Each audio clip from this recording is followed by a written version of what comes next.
Hunter Andrews. I'm here to talk about how laser induced breakdown spectroscopy, or LIBS, as some people have mentioned it earlier today, is a versatile tool for molten salt reactor applications. I don't think I need to express to you that molten salt reactors are very complex. If we want to measure solid salts, you still need to keep it inert. If you want to measure liquid salts, it needs to be inert. During the reactor operation, you have aerosol formation, you have radiation, you have fuel moving in and out of the core, changing chemistry, the list goes on and on and on.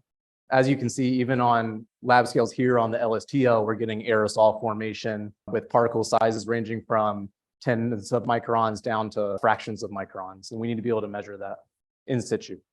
People have mentioned LIBS today as an online monitoring tool, but I get the pleasure of really introducing it. So the way LIBS is performed is a high energy laser pulse is focused down to a single point. On a solid, that'll ablate the material and form a plasma. In liquids and gases and aerosols, it ionizes the atoms there and forms a plasma. As that microplasma cools back down, it emits characteristic light, which we can measure with the spectrometer, giving us an elemental fingerprint of the sample. One of the perks of LIBS and optical spectroscopy in general for nuclear applications is not only can we collect the light with fiber optics and locate our spectrometers, the expensive equipment at distance, but we can also locate our laser source and computer and everything at distance too by delivering the laser pulse via fiber. The other perks of LIBS are that it's an elemental technique. It doesn't really care if something's radioactive as long as there's enough to be able to measure it. We don't have to worry about high background swapping radiation detectors. We just have to worry about being able to find peaks that we can either isolate or deconvolute to be able to calibrate a system. It's sensitive to nearly every element in the periodic table, so both light and heavy. And it's able of doing remote measurements, as I said, and not only that, but able to do so rapidly. So the time of measurements on the scale of microseconds. You can customize it to the application because it can do liquids, solids, and aerosols and gases. And also you can be able to do it on the reactor or on salts beforehand. So over the last 4 years, we've been demoing LIBS across the molten salt reactor campaign at Oak Ridge. We used LIBS to investigate the penetration of FlyNac and FLIBE into nuclear grade graphite. So LIBS is able to ablate material and bore into it so we can look at things in 3 dimensions. You can see it's sensitive to everything in those salt compositions, including moisture content through hydrogen and oxygen. And we can also use LIBS as an online monitoring tool to look at gases and aerosols. Our off-gas system, we've developed a sample cell that allows constant measurement without having to worry about aerosols plating on optical windows. It extends the lifetime of a LIBS system for online monitoring.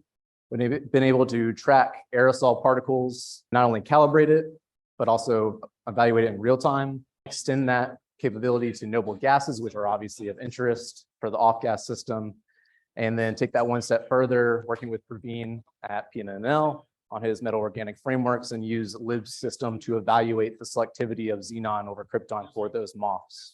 In the last year, we've gotten a lot better at doing 3D mapping with LIBS. So on the left, this is from looking at the penetration of salt into graphite. You can see as the number of shots increases, some of the salt hotspots disappear.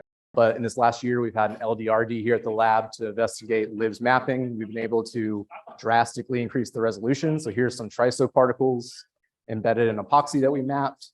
You can see these intermediate carbon layers show up. Those are only on the scale of 30 microns thick. So we're able to get really good spatial resolution. And then the ability to ablate the material actually allows us to bore into it and look at layers as we go down in a single spot. We've also investigated extending our capabilities to isotopic measurements. So tritium is obviously a concern with molten salt reactors. LIBS can measure hydrogen. It can also distinguish hydrogen isotopes. So as our system changes from protium to deuterium, you see this peak shift. We can use multivariate chemometrics, even with low-grade spectrometers, to be able to quantify this isotopic ratio. And you can do this with other isotopes of interest using LIBS. The molten salt reactor campaign's goal is to help developers. So we need to have these LIBS systems able to be packed up and shipped to be used on a unit. So just first step in that is building these fiber launch systems and testing them on our large scale molten salt loops that we have available at Oak Ridge. And then hopefully in future fiscal years, we'll be able to take the same systems, either rebuild them or ship those to various other loops at other national labs, or maybe something like Abilene Christian University, and be able to continue the growth of the product through true application. I'm looking for postdoctoral research to help me build these next generation LIBS systems for advanced reactor. If you're interested, talk to me or look at it on our website. Thank you.